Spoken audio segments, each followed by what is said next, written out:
강의 세 번째 시간은 인테리어나 집수리에 관심을 가지고 있는 분들에게 가장 기초적인 공동주택 공정에 대해 알아보는 시간 가져보도록 할게요.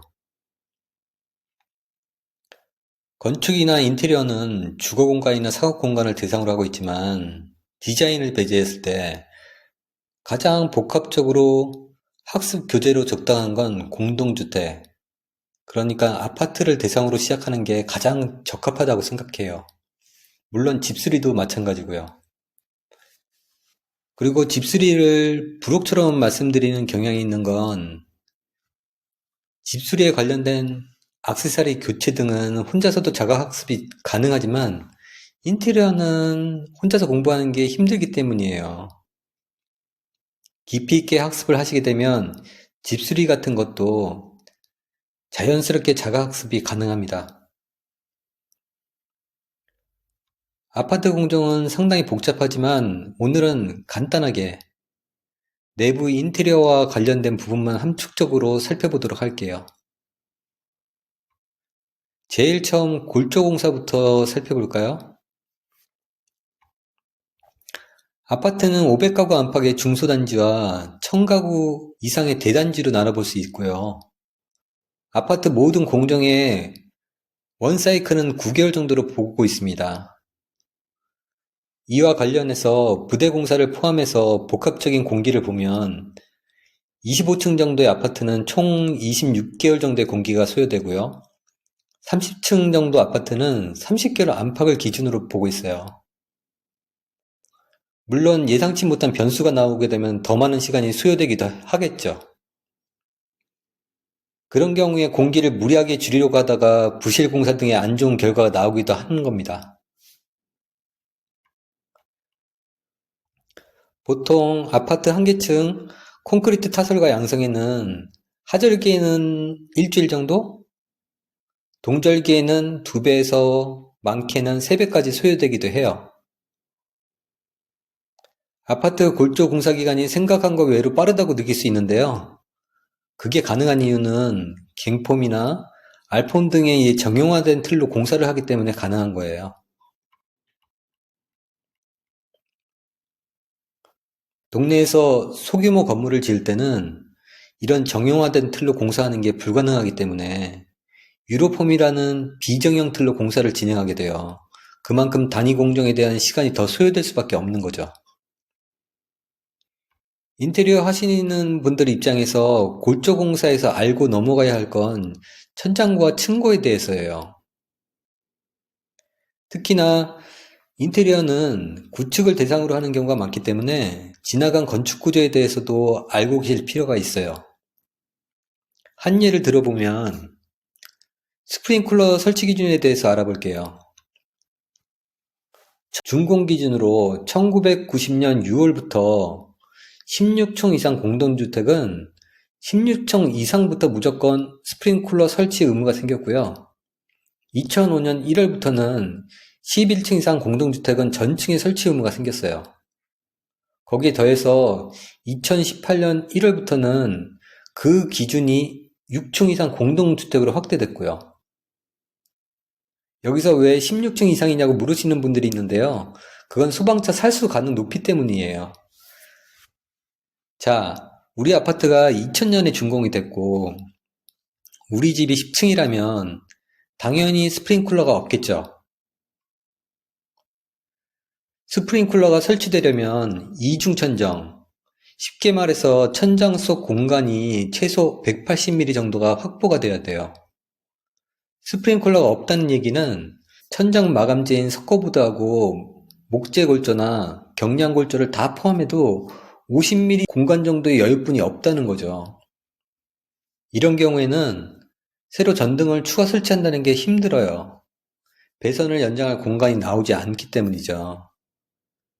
그렇기 때문에 이걸 알고 있으면 의뢰가 들어와도 아파트 준공일자나 층수만 알고 있어도 전기 공사가 가능한지 아닌지 먼저 알 수 있어요. 리모델링을 할 때도 천장을 철거하고 재설치를 해야 하는 건지 부분 철거만으로도 가능한지 사전에 알 수 있는 거죠. 요즘 천장형 시스템 에어컨 설치하려고 하시는 분들 있죠. 구축 같은 경우는 이런 문제로 전기 용량 문제도 당연히 고려해야 하지만 천장 공간 확보가 되지 않아서 단천정을 만들어서 설치해야 하는 경우도 많아요. 왜냐하면 천장형 에어컨도 최소 150mm의 설치 공간을 필요로 하거든요. 천장 철거 얘기도 나온 김에 중요한 게 있는데 제대로 교육받지 못하고 시작하시는 분들은 사무실이나 상가 건물 공사하면서 철거할 때 성면자재인지 아닌지도 고려하지 않아요. 이게 얼마나 본인이나 작업자들한테 건강에 해로운지 아시죠? 성면 관련 자재는 2009년도를 기준으로 생산을 금지했기 때문에 그 전에 설치된 많은 자재들은 성면에 노출되어 있다고 생각하셔도 무방해요.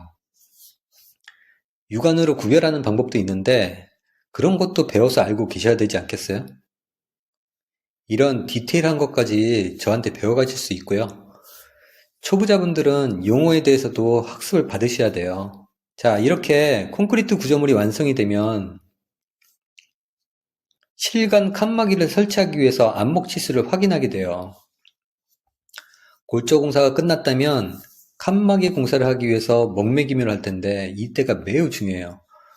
먹매김은 마감 공사를 좌우하기 때문에 일일이 본인이 체크하고 확인하는 것이 상당히 중요합니다.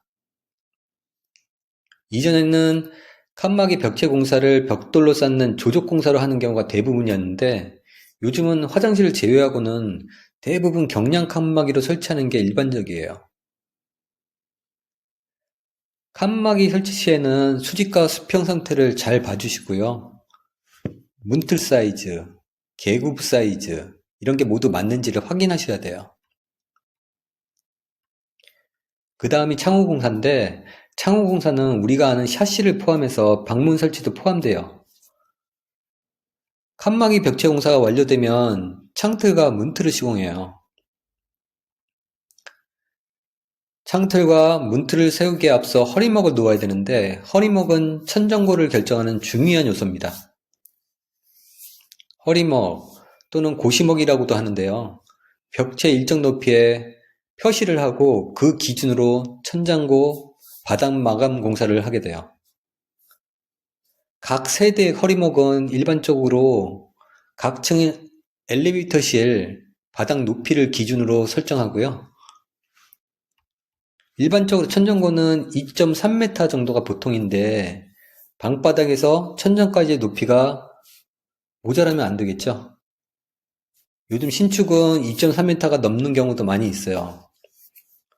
천정고가 단 10cm만 높아도 실내 개방감의 차이는 엄청나게 차이가 많아요. 근데 그렇게 좋은데 왜 건설사에서는 더 천정고를 높이지 않을까 궁금하시죠? 그 이유는 30층짜리 건물에서 각 층 10cm면 도합 3m예요. 한 층을 더 지을 수 있단 말이죠. 도심지에서 한 층 세대가 줄어든다면 시행사 입장에선 손실이 엄청나겠죠. 방바닥은 완충제, 기포 콘크리트, 방바닥 미장 그렇게 해서 도합 11에서 12cm가 더 올라와요. 천장틀의 경우는 앞서 말씀드린 스프링클러랑 연관해서 다양하게 높이가 나오겠죠. 문틀 하부실은 방바닥 최종 마감하고 수평이 되게 설치하면 되겠고요. 거실 PL 창호인 플라스틱 창틀의 경우 하부실이 방바닥에서 13mm 정도 노출되면 됩니다. 거실 바닥재의 두께가 접촉재를 포함해서 약 9mm 정도 나오니까요. 마감재를 시공하고 나면 플라스틱 창틀의 하부실은 4mm 정도가 노출이 되겠죠. 이쯤에 현관문틀을 설치해야 하는데 현관문틀은 방바닥보다 약 5cm 낮게 하부실을 설치해요.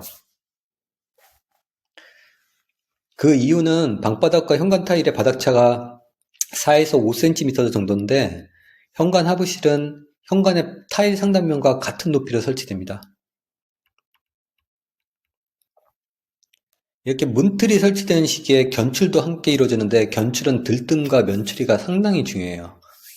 이제 견출이라는 건 뭐냐면은 얇게 콘크리트 벽체 위에 시멘트 미장을 해서 구조물의 면을 다듬는 작업이라고 생각하시면 될 것 같아요. 견출면이 들뜨는 이유 중에 몇 가지는 먼저 콘크리트 벽체가 건조한 상태에서 시공하게 되면은 들뜨는 경우가 있고요. 동절기에 동해를 입게 되었을 경우 또는 견출 작업 직후에 비를 맞아서 들뜨는 경우가 있어요. 현장에서는 창호 설치 유무로 공사 단계를 어느 정도 예측해요.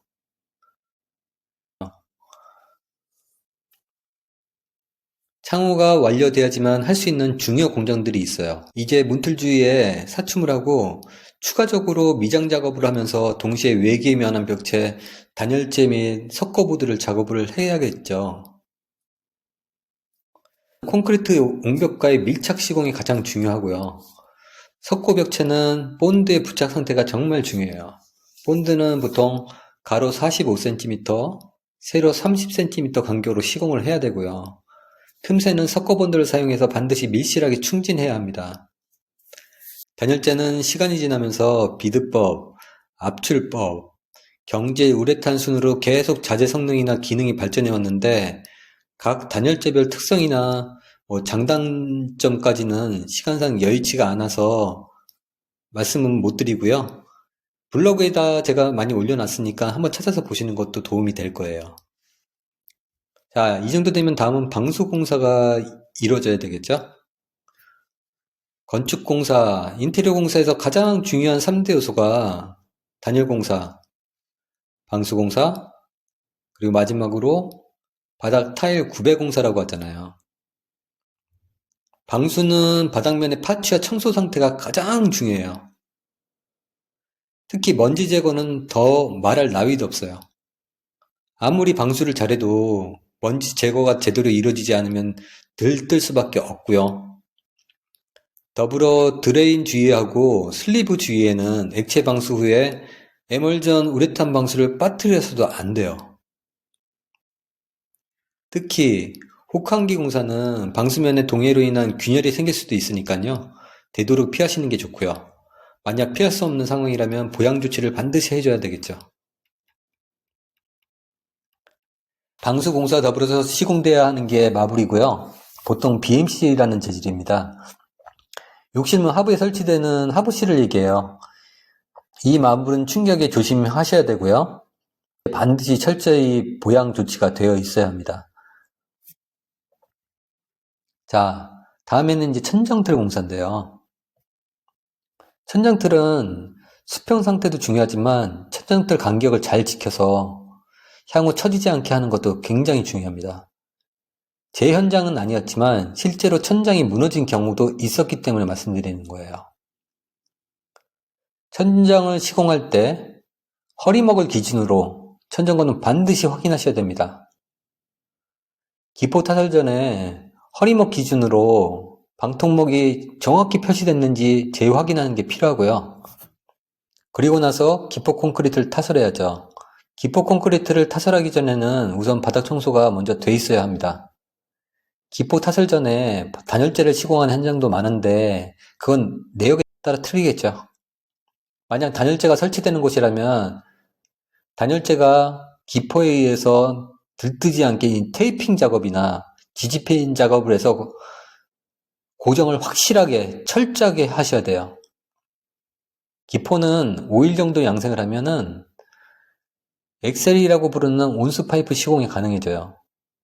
온수파이프 시공 때는 고정핀이 U자핀이 제대로 박혔는지 또 파이프가 들뜨지 않았는지 확인하시고 수압 시험을 해야 되겠죠.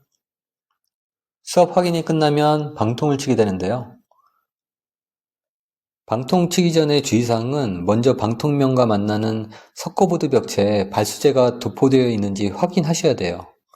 이 발수제는 석고보드에 곰팡이가 피는 것을 방지해 주고요.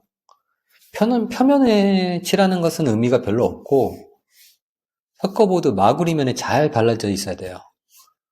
석고보드 벽체를 시공하기 전에 발수제를 도포를 먼저 해줘야 됩니다.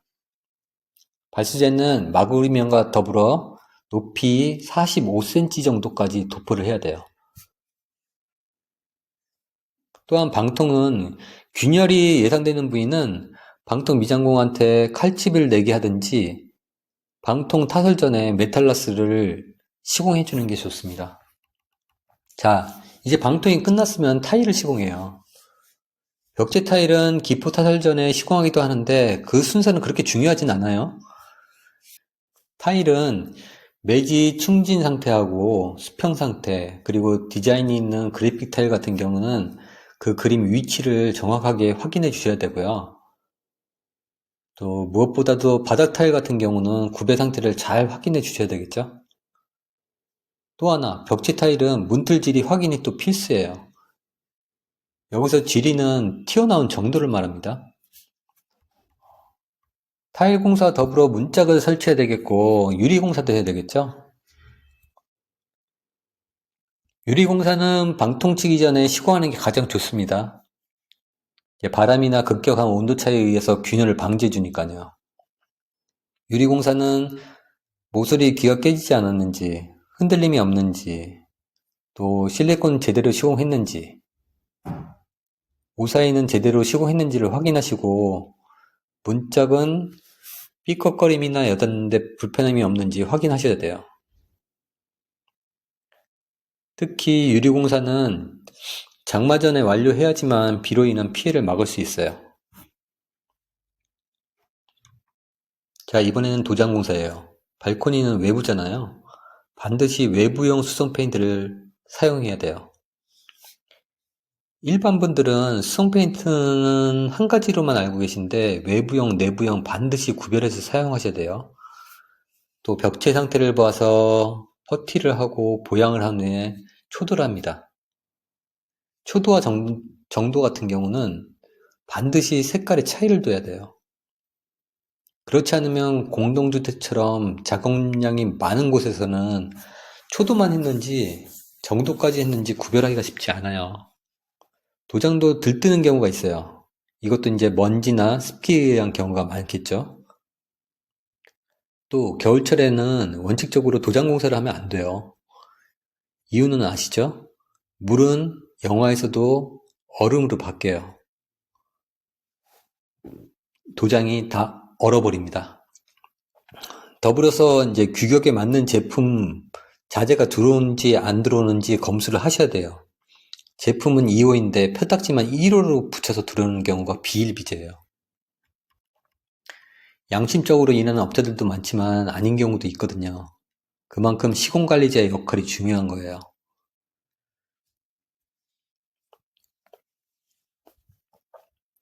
이젠 도배예요. 도배를 하기 전에는 붙박이장, 또 주방 가구를 설치하고 걸레바지하고 또 아트월, 몰딩 뭐 이런 걸 다 설치를 해야 되겠죠. 주방 가구는 벽체 코너 부위가 잘 맞는지 확인하시고요. 상부장의 고정목의 고정 상태, 하부장의 높이, 또 이제 문짝의 개폐 상태를 확인하는데 종종 주방 전등에 상부장 문이 걸리는 경우가 있으니까요. 이거 반드시 체크하세요. 자주 생기는 문제예요.